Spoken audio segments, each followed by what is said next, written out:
बिस्मिल्लाहिर्रहमानिर्रहीम। 9th class आज हमने साइटोस्केलेटन डिस्कस करना है। साइटो मीन सेल के रिलेटेड है वर्ड, और स्केलेटन जो है वो जैसे हमारी बॉडी में हमारा एंडोस्केलेटन है, ढांचा है, ऐसे ही आप बोलते हैं जो साइटोस्केलेटन है ये सेल का ढांचा है। पहले तो मैं आपको इसके जनरल इसके बारे में कुछ बता देता हूँ कि इसको क्यों साइटोस्केलेटन कहा जाता है और इसका क्या रोल है।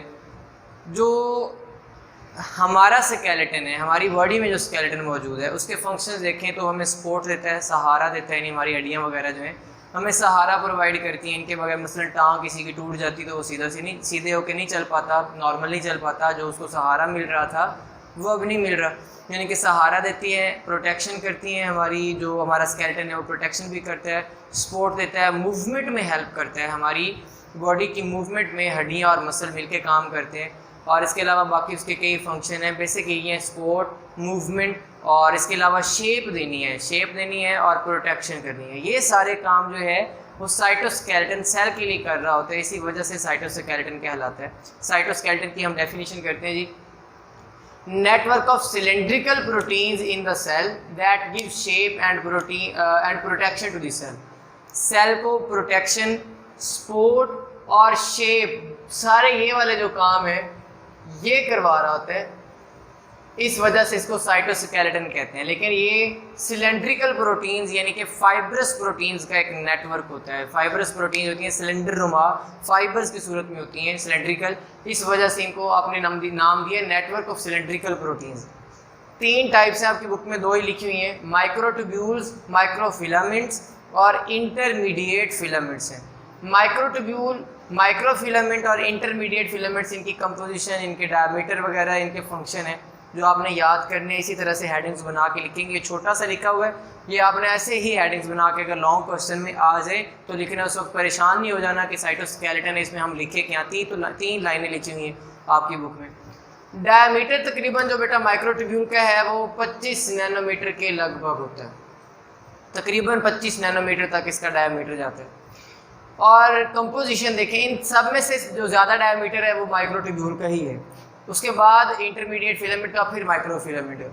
कंपोजिशन जो माइक्रोट्यूब्यूल्स है, नाम से ही इसको आप याद रख सकते हैं, ये ट्यूबुलिन प्रोटीन के बने होते हैं। अगर हम सेल में इसका रोल देखें तो बहुत सारी इंपॉर्टेंट जो स्ट्रक्चर्स हैं हमारे सेल की वो ये बनवाते हैं जो माइक्रोट्यूब्यूल्स हैं। यानी कि सीलिया वगैरह आपने देखे हैं, सीलिया वो शॉर्ट प्रोजेक्शन जो बॉडी के ऊपर होते हैं, ऐसे पैरामीशियम के ऊपर, उसको मूवमेंट में हेल्प कर रहे होते हैं। और फ्लैजेला वगैरह, फ्लैजेला खासतौर पर बैक्टीरिया में होते हैं, और ह्यूमन में एक ही फ्लैजिलेटेड सेल होता है जो स्पर्म है। और सेंट्रियूल्स वगैरह सेल का हिस्सा है, सेंट्रियूल आगे आपने पढ़ना है। सेंट्रियूल इन्हीं माइक्रोट्यूब्यूल के ट्रिपलेट्स पे मुश्तमिल होता है। ये वाली स्ट्रक्चर जो है वो बनवानी है माइक्रोट्यूब्यूल ने। उसके अलावा ये स्पिंडल फाइबर्स की फार्मेशन में, यानी कि involve in the formation of spindle fibre during cell division. Cell division के दौरान जो स्पिंडल फाइबर बनते हैं वो माइक्रोट्यूब्यूल पे ही मुश्तमिल होते हैं, माइक्रोट्यूब्यूल के बने होते हैं। और उनका काम होता है क्रोमोसोम्स को कैप्चर करना और क्रोमोसोम को रीअलाइन करना, उनकी मूवमेंट करवाना, वो इसका काम होता है। तो ये सारी स्ट्रक्चर जो बनती हैं ये हमारा माइक्रोट्यूब्यूल हमारे बनवाते हैं। फिर है, it is also involve in the various movement in the cell. Cell के अंदर कई किस्म की जो मूवमेंट्स हैं, ऑर्गेनल्स की मूवमेंट है, उनकी शिफ्टिंग है, वो सारे के सारे काम जो है ये करवा रहा होता है। उसके बाद आते हैं जी माइक्रोफिलामेंट्स। माइक्रोफिलामेंट्स का डायमीटर इन सब में जो यानी कि तीनों हैं, इन सब में कम है, तकरीबन ये 7 से 10 नैनोमीटर तक बनता है, 7 to 8 नैनोमीटर ऑन एवरेज इनका डायमीटर होता है। कंपोजिशन में एक्टिन प्रोटीन के 2 सिलेंडर्स होते हैं, यानी कि 2 आप चेन्स कह सकते हैं एक्टिन प्रोटीन की, इस तरह से उन चेन्स पे ये मुश्तमिल होती हैं, ये जो हमारे पास माइक्रोफिलामेंट्स हैं। और माइक्रोफिलामेंट्स का किरदार भी ज़्यादा मूवमेंट के हवाले से है, ये ज़्यादातर इन्वॉल्व होते हैं मूवमेंट में। और अगर देखें तो ये साइटोकाइनेसिस बेटा आपने 5वें चैप्टर में बल्कि 8 क्लास में वैसे आपने पढ़ा हुआ है। साइटोकाइनेसिस यानी कि division of cytoplasm. Cell division में आपने पढ़ा था ना कि एक हिस्सा होता है कैरियोकाइनेसिस और दूसरा होता है साइटोकाइनेसिस। तो साइटोकाइनेसिस में जो सेल डिवाइड हो रहा है तो दरमियान से जो मूवमेंट होती है सेल मेम्ब्रेन को ख़त्म करने के लिए, इन्वेजिनेट करने के लिए जो करवाया जा रहा होता है, उसमें भी इसका किरदार होता है।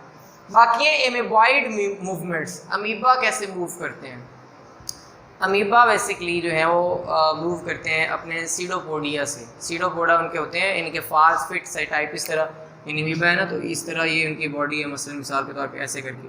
तो ये जो सीडोपोडिया है, उभरा हुआ हिस्सा है, इसको सीडोपोडिया कहते हैं। इसके पूरा साइटोप्लाज्म जो है फोर्स यहाँ इसमें लगाता है और जो फ्लैक्शन है वो उस साइड पे हो जाती है और वो मूव करता है आगे। इस तरह की मूवमेंट जो सेल की होती हैं या सेल के अंदर हो रही होती है मुख्तलिफ मटीरियल्स की, वो मूवमेंट भी जो करवानी है वो यही साइटोस्केलेटन जो इनके माइक्रोफिलामेंट से ये करवाते हैं।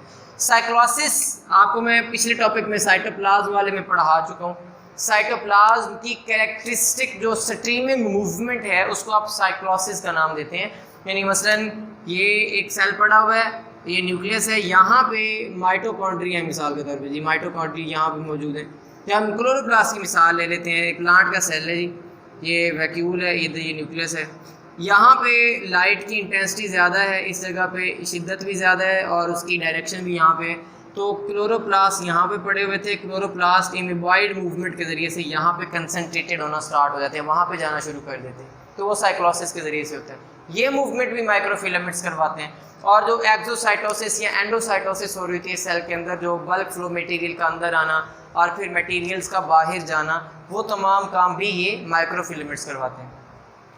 इंटरमीडिएट फिलामेंट्स आपकी बुक में नहीं तो उसको एक मरतबा देख लीजिएगा जी, लिखने हैं, ये भी आपने याद कर लेने हैं। इनका डायमीटर दोनों के इन बिटवीन है, 8 से 12 भी कहा जाता है, 8 से 15 डायमीटर, यानी 10 से 15 भी बोला जाता है।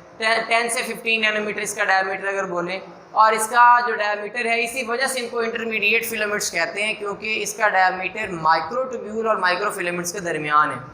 और इसका रोल अगर देखते हैं तो इसका मोटिलिटी में कोई रोल नहीं है, मूव नहीं करवाते किसी भी चीज़ को।